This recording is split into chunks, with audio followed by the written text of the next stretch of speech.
Hey, what's going on, Skyview? It is Christos, and we are here on May 31st, 2017.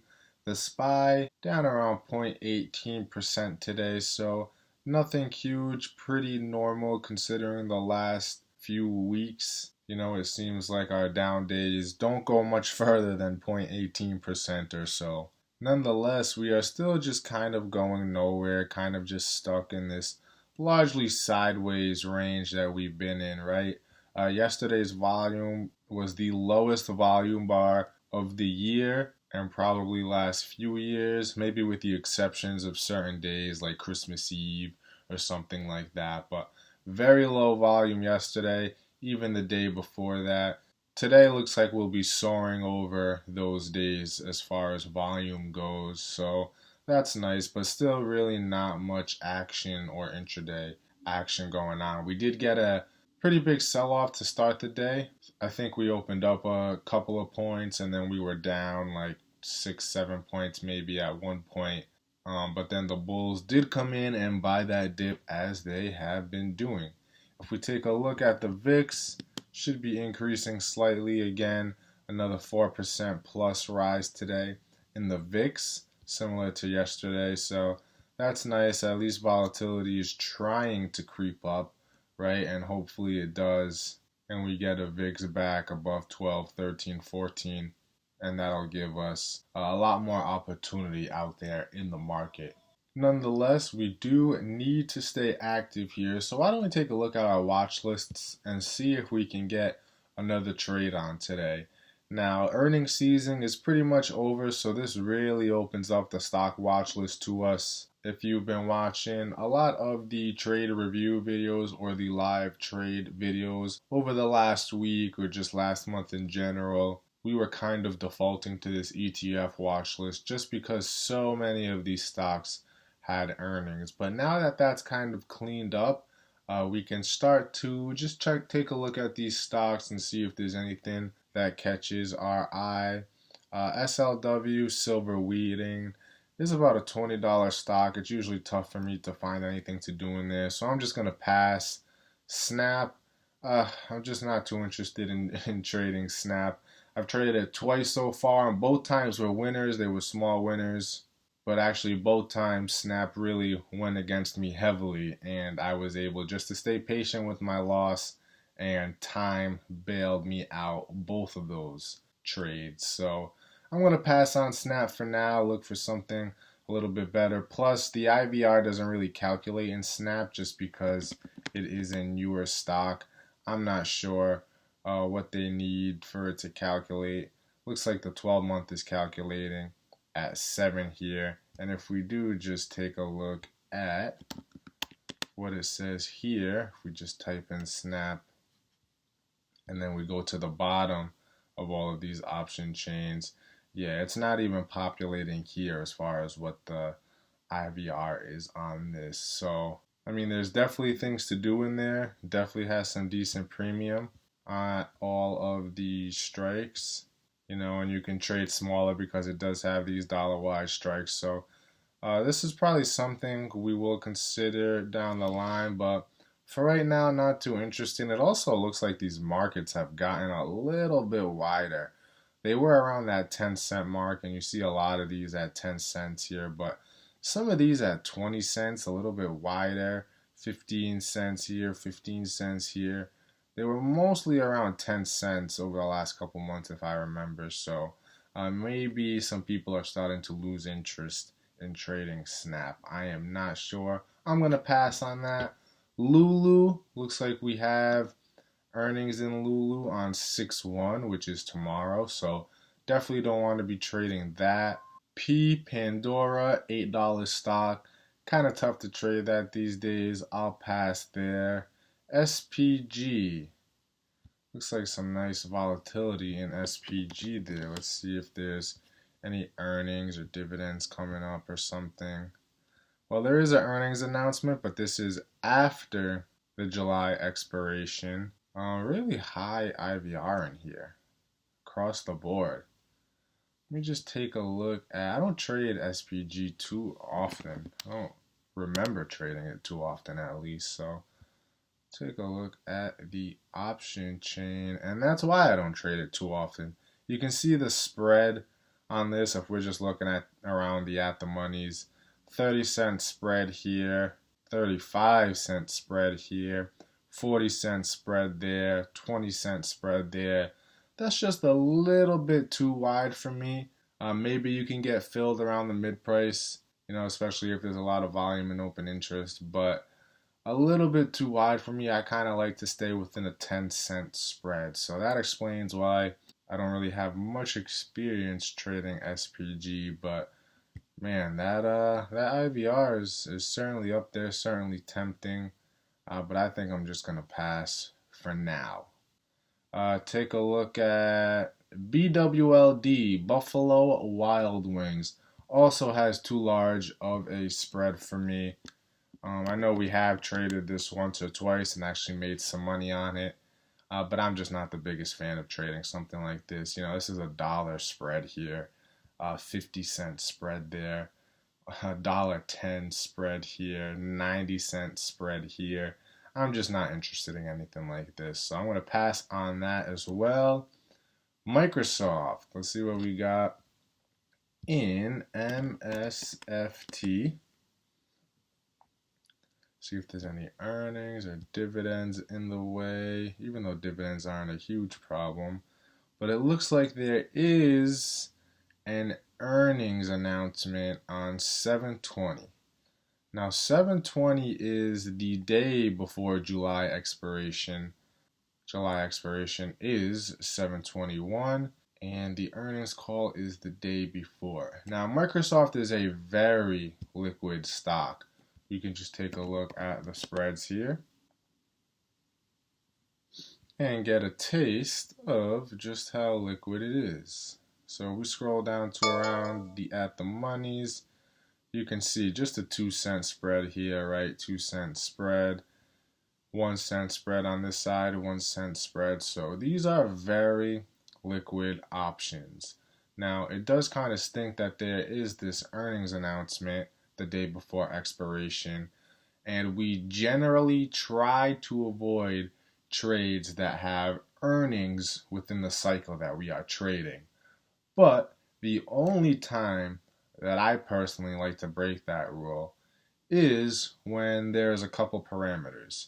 Those parameters are if earnings are very close to the expiration day, like the day or two before, and if the stock is very liquid, just like Microsoft is, and if we just need a trade, which we do, then I will consider trading a stock even if it has earnings within the cycle.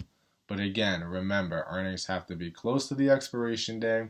It has to be a very liquid underlying, which Microsoft is, very liquid. And I also need a trade. And for right now, we do need trades because we are trying to bulk up our trade count in the July cycle. So why don't we take a look at the option chain? But before we do that, we see the 12-month at 47.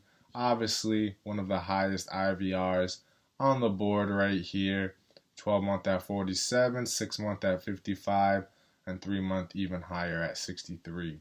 So definitely some decent IVR in there that we can try to take advantage of. And we have Microsoft up. And just taking a look at how we should start this. Now we're probably going to do an Iron Condor. That's our bread and butter. It looks like we might be able to make a 5-point wide Iron Condor work here.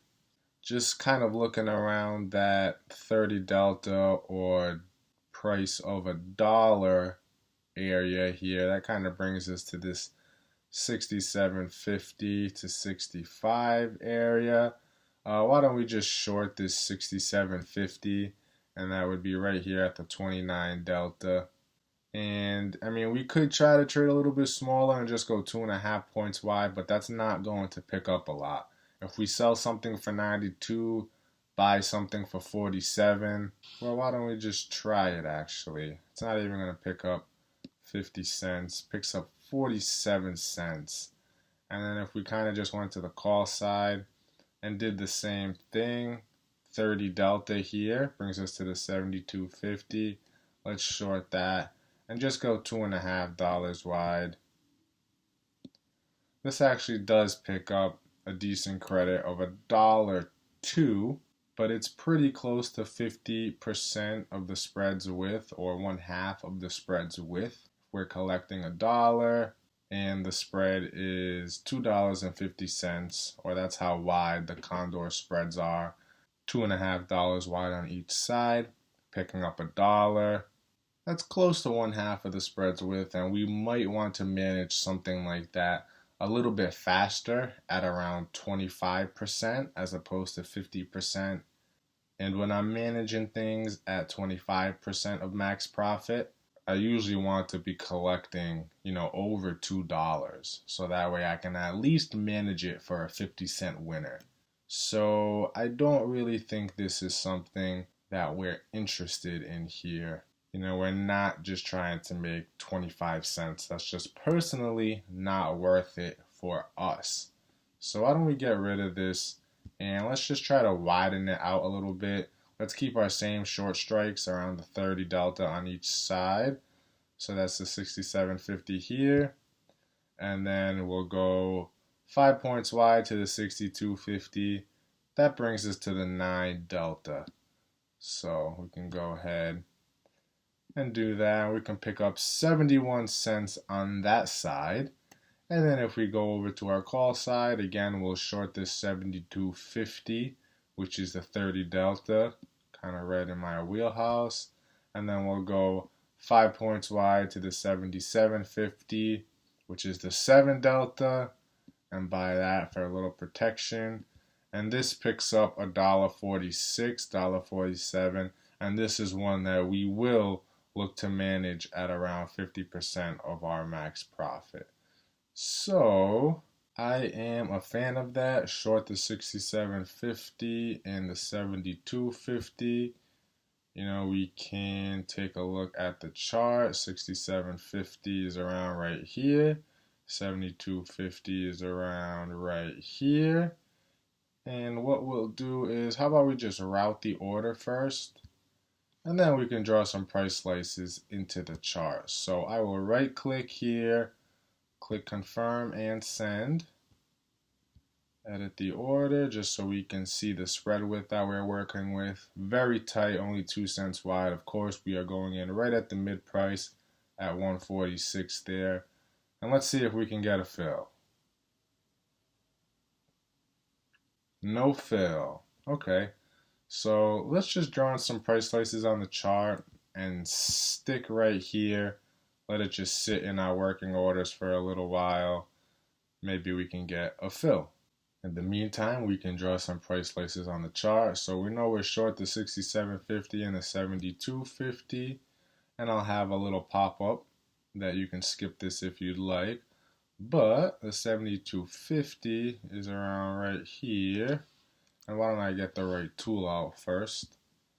Looks like I've got a trend line tool and I want the price level tool. So 72.50 around right here. Edit.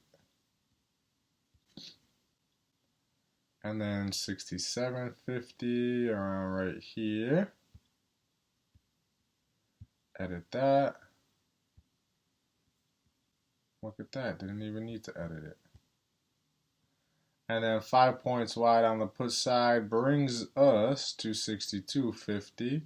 So that would be right here. Edit that.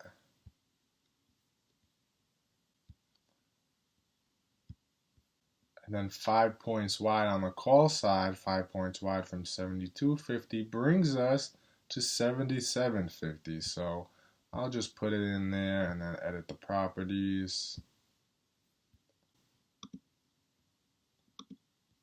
So this is what we're working with, guys. This would be our max profit area, and of course $5 wide on each side, anything below 62.50 and anything above 77.50. Oops, gotta go out even further. There it is. Anything above 77.50 would be a max loss on the call side. Now if we just zoom in again, we know that we are collecting around $1.50 for this spread. So how do we calculate our break evens? Well, on the put side, we're short the 67.50. We're collecting around $1.50 to do the whole Iron Condor spread. So if we just go down $1.50 from here, which brings us to 66, 66 or around 66 would be our break even to the downside. And then we can just do the same type of math on the call side. We know that we are short the 72.50. We collected $1.50 for the whole Iron Condor spread. So our break even to the upside is 72.50 plus that $1.50, and that actually brings us to 74. So our break even to the upside is around right here at around 74. Again, don't forget about the earnings before the expiration day. We're definitely going to be out of this before the earnings, whether we have to take a loss or not. Most likely, at least, there could be a special scenario, which we hope we're not in, but we could be in as we approach expiration, and that is if we are kind of sitting around our max loss to the upside or downside, and there's only one day left to expiration, and it's also the earnings day. We might just wait the earnings out at that point, right? Because we'll be so far off, we'll pretty much be sitting at max loss. We'll be down very close to our max loss if that's the case, because it's so close to expiration. Well, in that case, we might look for the earnings to save us, right?